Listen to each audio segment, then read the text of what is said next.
Hey everyone, good evening. कैसे हैं आप लोग? Are we live right now? I think we are. All right. So there is a very big announcement for you people. So tomorrow, that is 25th March, right? Tomorrow, 25th March, you will be having your the most awaited psychology marathon of 6 hours, which will be in three hours part. सो 3 3 घंटे के आपके 2 marathons होंगे. All right. Good evening everyone. Good evening. कैसे हैं आप लोग? All good.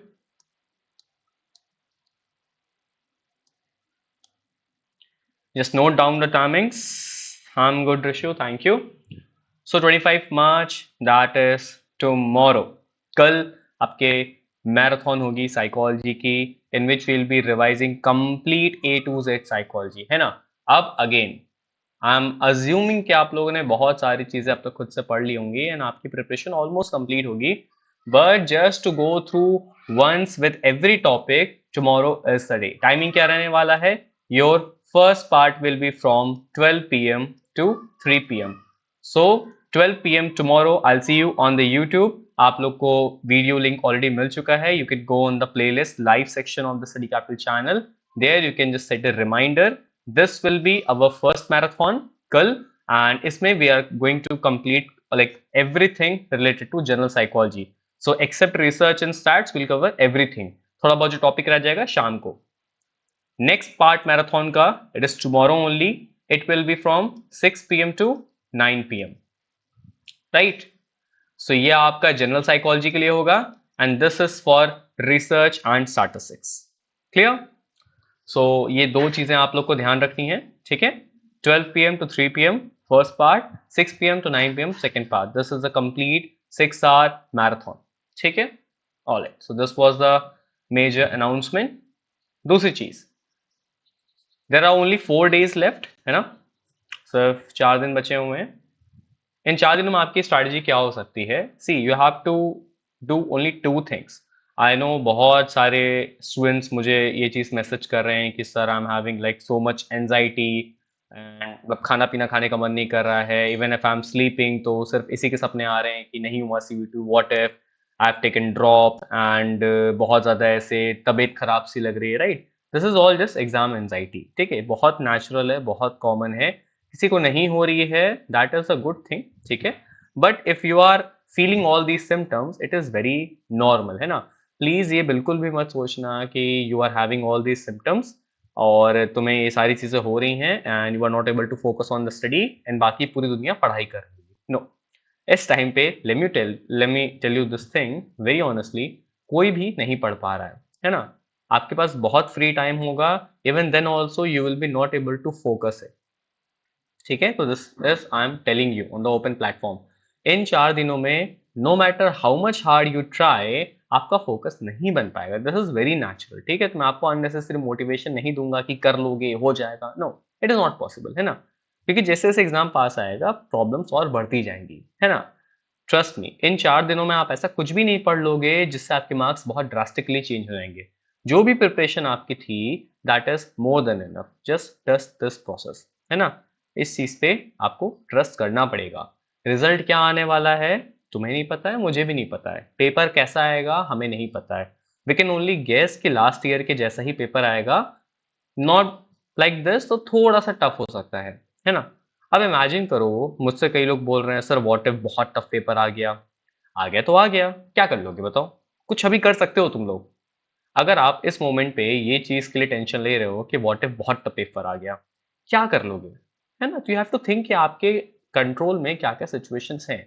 बहुत tough आ गया, कुछ भी नहीं हुआ तो, राइट. तो ये सारी थिंकिंग करने से पहले आपको ये भी सोचना पड़ेगा, you have to question yourself कि अगर बहुत टफ पेपर आ गया तो क्या सिर्फ आपके लिए एंटी टफ पेपर बना रहा है? नहीं, सबके लिए टफ पेपर बना रहा है. तो क्या सबके लिए बमर सिचुएशन रहेगी? ऑब्वियसली सबके लिए टफ सिचुएशन रहेगी. तो ऐसा नहीं है कि एकदम हार्ड पेपर आ गया और आपके 150 नंबर है और बाकी सबके 260 नंबर आ रहे हैं. It will not be like that. आपके 150 आ रहे हैं तो बाकी सबके भी 160, 140, 170 ही आ रहे होंगे, है ना।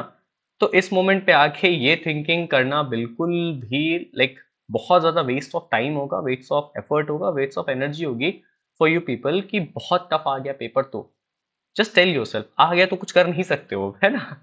तो इस चीज के लिए थोड़ा प्रैक्टिकल होना पड़ेगा आप लोग को, ठीक है। दूसरी चीज, जितने लोग के भी मॉक सॉल्व हो पा रहे हैं, पीवाईक्यू सॉल्व हो पा रहे हैं, वेल एंड गुड। नहीं सॉल्व हो पा रहे हैं तो ऑल द वे इस चीज के लिए परेशान मत हो कि लॉ फिर से पूरा बुक पढ़ लेता हूँ, है ना। देर इज नो मेडल या कुछ ऐसा एक्स्ट्रा नंबर नहीं मिलने वाले हैं आपको कि किसी इंसान ने अगर 15 बार रिवाइज किया है सो से 3 नंबर एनटीए एक्स्ट्रा दे देगा, है ना। ऐसा नहीं होने वाला है।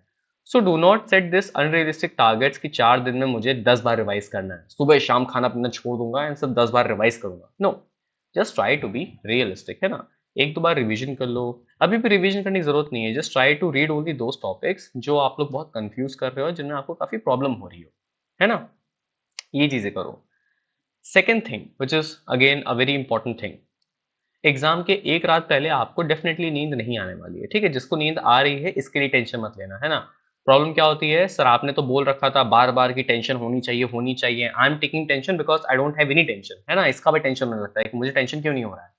तो अननेसेसरी अगर टेंशन नहीं है लाइफ में तो क्रिएट नहीं करना है कि मुझे टेंशन क्यों नहीं है, इस बात का ही टेंशन हो रहा है मुझे, है ना। नहीं है तो आराम से मस्त एसी चालू करो, पंखा चलाओ, रजाई ओढ़ के सो जाओ आराम से, ठीक है। नेक्स्ट डे आपको शाम को पेपर है, बहुत अच्छी बात है, आपके पास पूरा एक दिन है ना। तो चीज़ों को रिलैक्स रखो। जिसका सेंटर थोड़ा दूर है, 3-4 घंटे ट्रैवल करने के लिए चाहिए, थोड़ा और पहले से निकलो, अच्छे से खा पी के निकलना, right. So focus on the result part.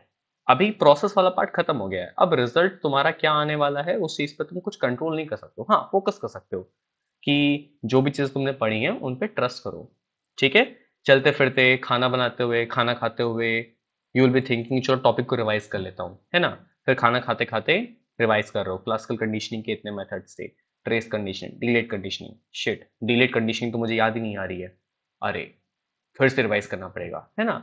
तो आप लोग अपने आप को जज ही गलत पैरामीटर्स पे कर रहे हो। Always remember this exam is based on recognition, recall पे नहीं बेस्ड है ये एग्जाम। आप लोग की प्रॉब्लम क्या है कि आप लोग खाना खाते हुए, नहाते हुए, सोते हुए, लेट गए बेड पे तो भी, है ना, रिवाइज करने नहीं, आपको रिकॉल नहीं करना है चीजों को। आपके सामने ऑप्शंस होंगे, आपको बस पहचानना है। Recognition is way more easier then you think. बहुत आसान होता है चीजों को पहचानना, चीजों को वापस से याद करना बहुत मुश्किल होता है, ठीक है। तो अगेन इस चीज के लिए बिल्कुल भी टेंशन नहीं लेनी है। अगर आपको नींद नहीं आ रही है, इस चीज को मेरे पर अगर ट्रस्ट करते हो तो just trust me on this. किसी को नींद नहीं आ रही है, ठीक है। आप लोग को मे भी यकीन ना हो रहा बट मैं देख रहा हूँ, है ना, किसी को नींद नहीं आ रही है। अगर आपको ऐसा लग रहा है you are forgetting things in the last moment, सबके साथ ऐसा हो रहा है। इफ यू थिंक लाइक कि आपका करियर नहीं है साइकोलॉजी में, व्हाट इफ फेल हो गए, सबको यही लग रहा है ना। तो प्लीज अपने आप को बहुत ऐसे यूनिक मत समझो कि मेरे ही साथ ही सब हो रहा है। It's very natural, very common, सबके साथ हो रहा है, ठीक है। पॉइंट इज कि there are two types of people. One group is just taking tension and कुछ नहीं कर रहा है। Other group is realizing this thing कि this is very normal, I should not think too much on this and I should be doing what I'm supposed to do। तो आपको second group में आना है, ठीक है। चलो तो आई होप इतनी चीजें आपको समझ आ गई होंगी, डूज एंड डोंट्स क्या रहेंगे आपके लिए, ठीक है। बाकी do not forget tomorrow 25th March 12 PM we'll see you in the psychology marathon। चलिए चलो आप लोग बढ़िया कर अपनी मैगी वैगी कॉफी वॉफी लेके बैठिएगा, ठीक है। 3 घंटे एकदम हिलना नहीं है स्क्रीन से। चलो, so today's topic is actually very confusing topic, I will say. इसलिए मैंने इस टॉपिक को पिक किया है क्योंकि ये बहुत ज्यादा कंफ्यूजिंग टॉपिक है लोगों के लिए।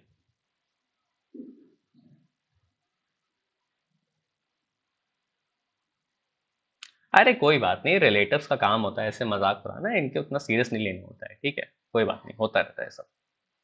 चलो, so today's topic is basically errors of attribution, ठीक है। एरर्स ऑफ एट्रीब्यूशन, ये मैं क्यों पढ़ा रहा हूं, बिकॉज आई ऑफन सी कि people are so much confuse in these things कि बिकॉज इससे क्वेश्चन आना इज वेरी मच कंफर्म है ना, बहुत सारे कॉमन क्वेश्चन इस टॉपिक से आते रहते हैं, बट द प्रॉब्लम इज कि लोग कंफ्यूज होते हैं कि कहाँ पे कौन सा चीज फिट हो रही है। सो अगेन आई ट्राई कि आज ये जो आपका कंफ्यूजन है ये चीज क्लियर हो जाए, ठीक है। बाकी एक रफ आइडिया हम लोग कल ले लेंगे हर एक चीज का। Just you have to know this thing that tomorrow we gonna be revising very in a very quick manner, है ना। 3 घंटे में अगर मैं पूरी साइकोलॉजी रिवाइज करनी है तो डू नॉट एक्सपेक्ट, है ना, कि मैं एक टॉपिक को 20-20 25-25 मिनट पढ़ाऊंगा। It is not actually teaching, है ना। मैं एक बस पूरे सिलेबस को गो थ्रू करना चाहता हूँ, so that if there is anything which is left on your side तो आप उसको पढ़ लो। देयर इज अ रीजन कि मैं 4 दिन पहले ये चीज कर रहा हूँ, है ना, क्योंकि मैं A to Z कल हर एक टॉपिक को टच करूंगा जो इंपॉर्टेंट है मेरे अकॉर्डिंग सीवीटी एग्जामिनेशन के लिए।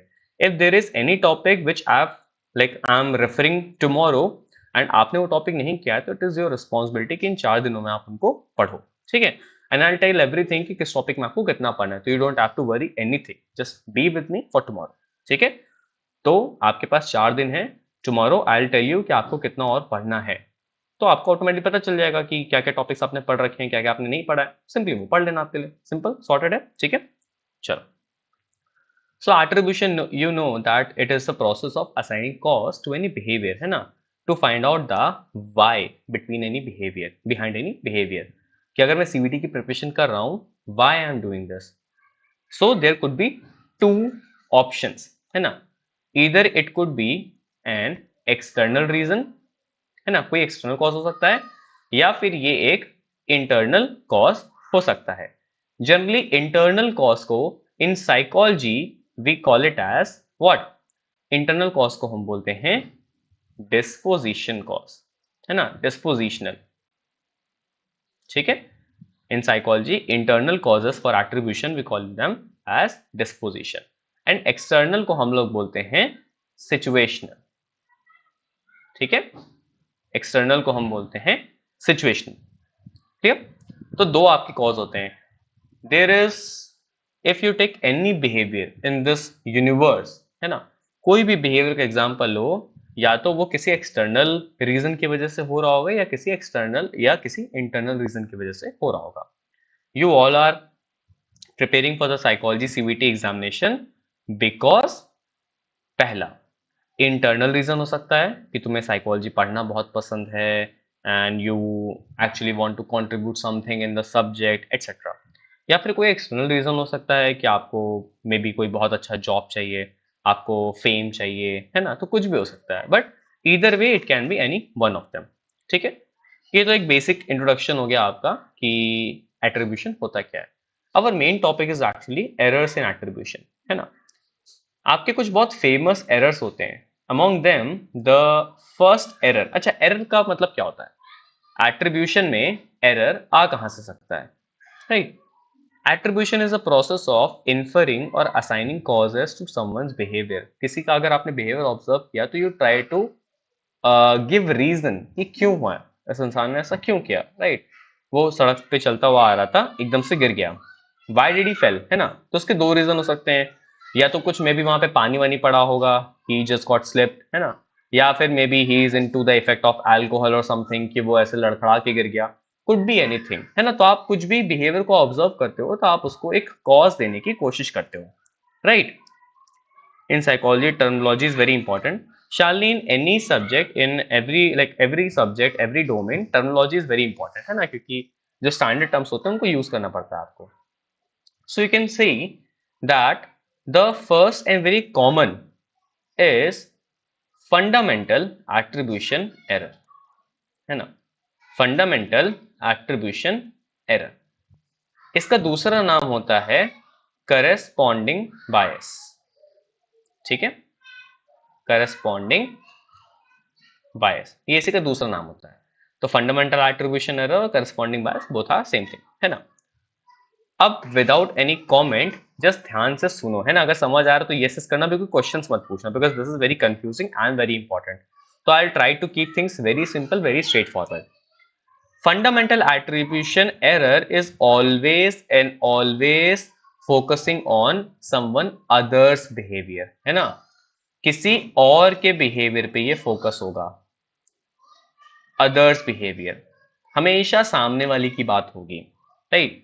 Example, you observe a person which is coming in front, like coming towards you, and he just fell off. तुम्हारे सामने से एक इंसान आ रहा तुरंत गिर गया. यहां पे if you are committing a fundamental attribution error और correspondence bias, तो आप उस बिहेवियर के कॉज को हमेशा सामने वाले पर्सन के इंटरनल कॉज पे रखोगे. ठीक है, हमेशा तुम उसके इंटरनल कॉज पे रखोगे. कैसे? सामने से वो इंसान आ रहा था, गिरा, इमीडिएटली उसे अरे यार ये तो केयरलेस ही है, he is like very careless, है ना. तुरंत आपने उसको उसके इंटरनल कॉज पे फोकस कर दिया विदाउट इवन नोटिसिंग कि मे बी वहां पे पानी पड़ा हो, maybe there was some uneven road. आपने ये सब पे ध्यान नहीं दिया, तुरंत आपने सामने वाले बिहेवियर को उसके इंटरनल कॉज पे डाल दिया. So in a nutshell, fundamental attribution bias is tendency to focus on someone's internal cause for the behavior.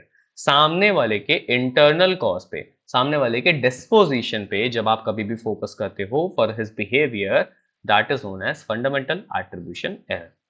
Clear है? आई होप चीजें क्लियर होंगी. So this is fundamental attribution error. सामने वाला आपका दोस्त एग्जाम में फेल हो गया, आपने बोल दिया ही इज डम, है ना, वही डम है, वही एकदम उसको पढ़ाई लिखाई नहीं आती, राइट. आपने कुछ और कंसीडर किया ही नहीं. This is fundamental attribution error. Second क्या होता है? सेकंड आपका आता है सेल्फ सर्विंग बायस. ठीक है, दूसरा है आपका सेल्फ सर्विंग बायस. यहां पे सेल्फ लिखा हुआ है ना साफ साफ, so it will be always and always focusing on you, है ना, ओन. हमेशा खुद के बारे में ये चीज फोकस होगी. When you say that if anything good happens to you, it is because you are good, है ना. कोई चीज अच्छी हो रही है आपके साथ तो आप उसको इंटरनल कॉज बोलते हो. अगर कुछ खराब हो रहा है आपके साथ तो आप उसको बोल देते हो एक्सटर्नल कॉज है. एग्जाम्पल, आप एग्जाम में पास हो गए, it's because you are smart, बहुत इंटेलिजेंट हो आप. But imagine if you got failed, है ना, तो क्या हुआ? टीचर ने कॉपी नहीं सही से चेक करी, एग्जाम में चीटिंग हो गई, एग्जाम वॉज वेरी टफ, है ना. तो अगर कुछ बुरा होता है हमारे साथ, we put it to external cause. कुछ अच्छा होता है तो हम उसको इंटरनल लेते हैं. मतलब कुछ बुरा हुआ तो सामने वाले पे ब्लेम कर दिया, कुछ अच्छा हो रहा है तो we take credit with ourselves. ये होता है आपका सेल्फ सर्विंग बायस. सिर्फ खुद के बारे में होता है. यहाँ पे देखो हमने दूसरे का मेंशन नहीं किया. प्लीज एग्जाम में ध्यान रखना, कोई भी इफ बट वैसा होता होगा ऐसा होता होगा मत करना, ठीक है. क्वेश्चन विल क्लियरली से that whether it is talking about you only or it is talking about the other person only or it is talking about both. तो फंडामेंटल एट्रीब्यूशन एरर क्या होता है? जब सिर्फ दूसरे की बात हो रही हो, ठीक है. सेल्फ सर्विंग बायस क्या होता है? जब सिर्फ तुम्हारी बात हो रही हो, right. Now will talk about कि व्हाट इफ अगर आपको दोनों केस में ही लेना हो, है ना, दोनों की बात हो रही हो, तब क्या सिचुएशन होगी?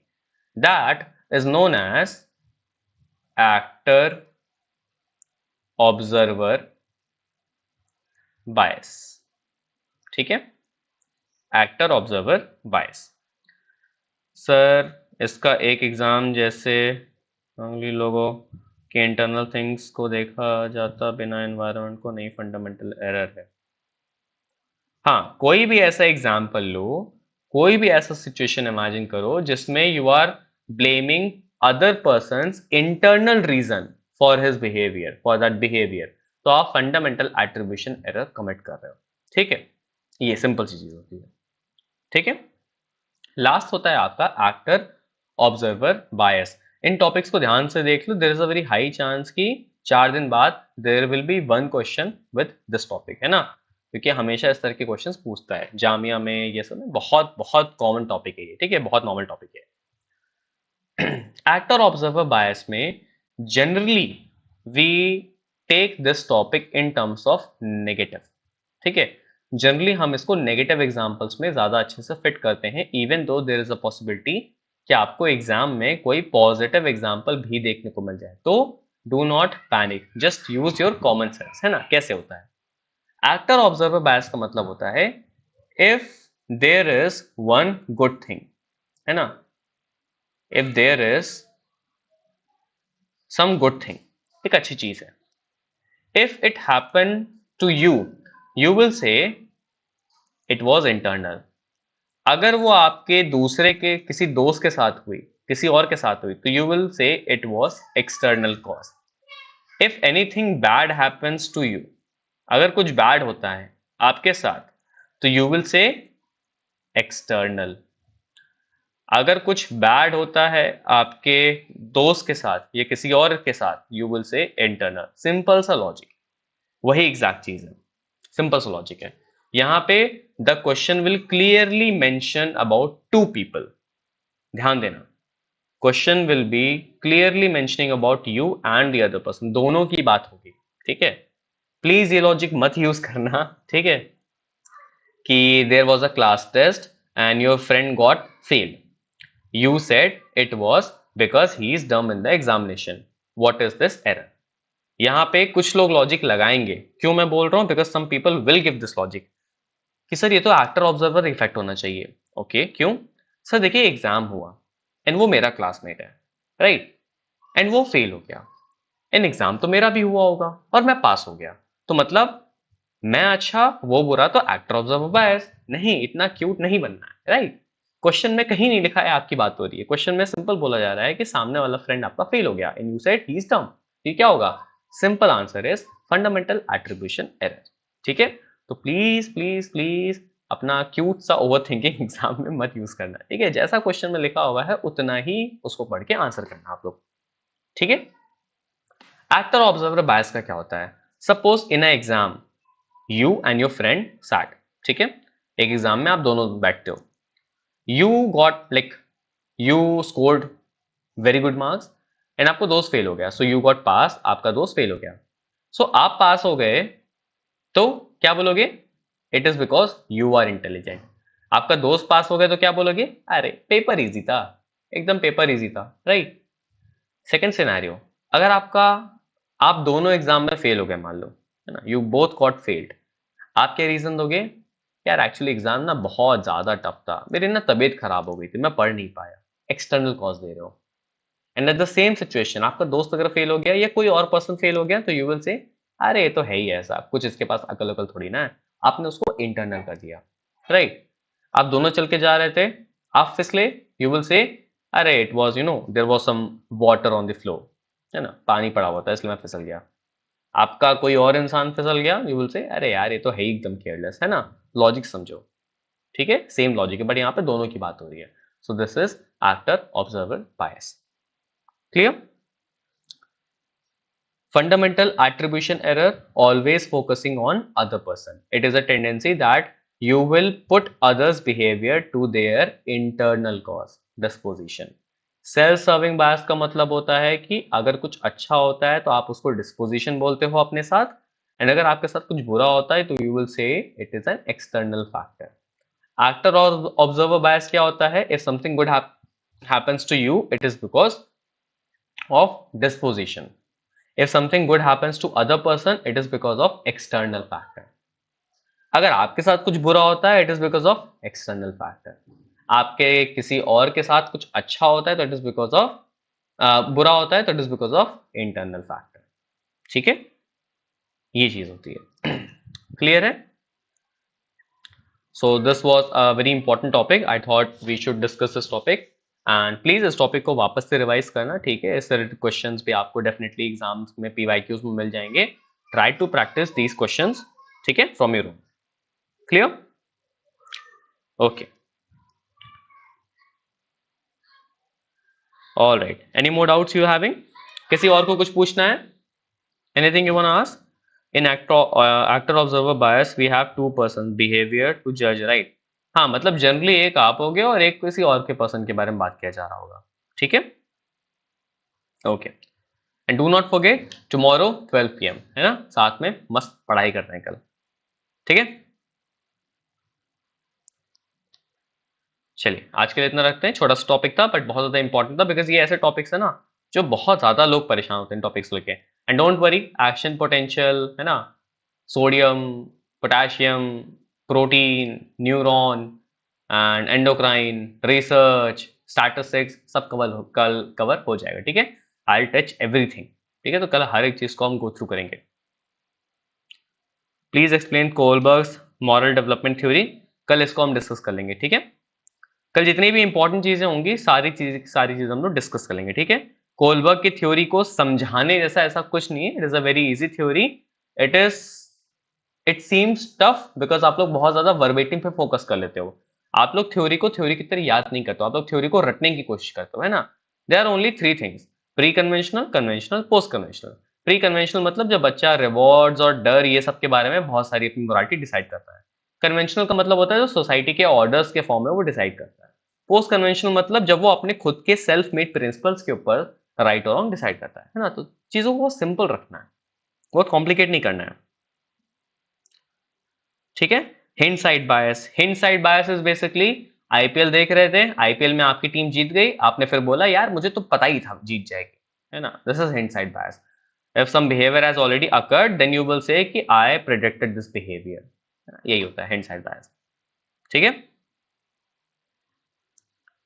Sleep cycle control by penal gland और हाइपोथैलेमस, बोथ। अगर स्पेसिफिकली सर्काडियम रिदम का क्वेश्चन आता है तो you will go with hypothalamus. Specifically sleep का क्वेश्चन आता है तो it is controlled by both. Again ये डिपेंड करेगा एनटीए के पे वो क्या लॉजिक यूज करके आपको आंसर देता है। False consensus effect see Pallavi, there are 500 plus effects like this, है ना। तो आई एम श्योर ये सारे इफेक्ट्स कहीं ना कहीं पीवाईक्यूज में लिखे रहते हैं। तो अभी मैं इसको बता देता हूँ, I will give you one trick कि आप इसको कैसे फाइंड आउट कर सकते हो। कुछ भी हो ना, आपके पास चैट जीपीटी या एआई का बहुत अच्छा सोर्स है, आप उस पर डाल के आराम से एग्जांपल्स लेके उस पर समझ सकते हो। False consensus effect in a simple language is that when you assume that you have consensus of so many people. जैसे इमेजिन करो कि आप किसी ग्रुप में बैठे थे एंड आपने बोल दिया कि अरे यार डाउरी तो बहुत कॉमन है आजकल, है ना, एंड सब लोग शांत हैं, राइट। सो आपको क्या लगा था कि यार डाउरी बहुत कॉमन चीज है, dowry is very common in today's society, that everyone will agree this thing, है ना। बट किसी ने अग्री नहीं किया इस चीज पे, राइट। तो आपका थोड़ा सा यहाँ पे पोपट हो गया। This is false consensus effect. आपको लगा था कि यार ये तो सब लोग अग्री करेंगे, सब लोग इस पे कंसेंसस देंगे, बट ऐसा है नहीं। दिस इज फॉल्स कंसेंसस, ठीक है।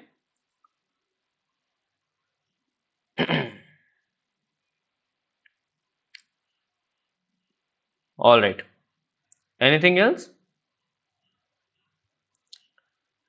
चलिए फिर आप अब करते हैं अगेन। कल अपना पेन पेपर लेके बैठिएगा, not for the notes and revision, कल कोई नोट्स नहीं देने वाला हूं मैं, बट हाँ कल मैं हर एक टॉपिक को गो थ्रू करूंगा, जो इंपॉर्टेंट होंगे उनको डिस्कस करेंगे and other topics I go through so that you can have the idea and you can know कि ऐसा कौन सा टॉपिक है जो है तो इंपॉर्टेंट बट अभी तक आपने उसको पढ़ा नहीं है।